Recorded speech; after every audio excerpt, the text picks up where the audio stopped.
Meanwhile, we've learned the three-day state funeral for Ayatollah Ali Khamenei is now postponed. That's according to Iranian state media. Before the funeral was supposed to start today, senior clerics are still deciding his successor and who will become the country's next supreme leader. There's only been one other transfer of power since the 1979 revolution.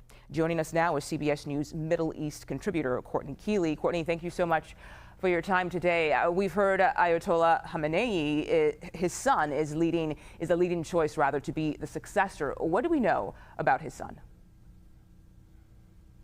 Well, I can tell you that this successorship is not supposed to be hereditary. So that is one issue. But we do know that he worked in his father's office, and he has very close ties to the Iranian Revolutionary Guard Corps, as well as the elite Al-Quds unit that actually works outside of the country. So he has really in with the top leadership of the Guard Corps, which keeps this regime in place. So he had been thought of as a successor for several years, and he was sort of sidelined, and now his name is really prominent.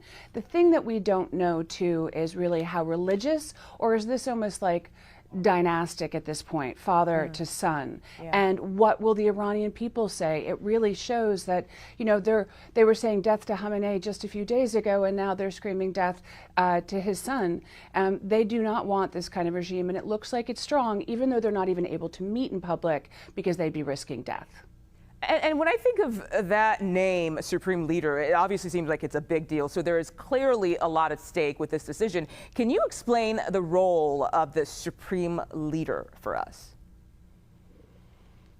It's the Supreme Leader interprets not only the religion, but the governance of the country. Okay. And Khamenei was an adversary of the U.S.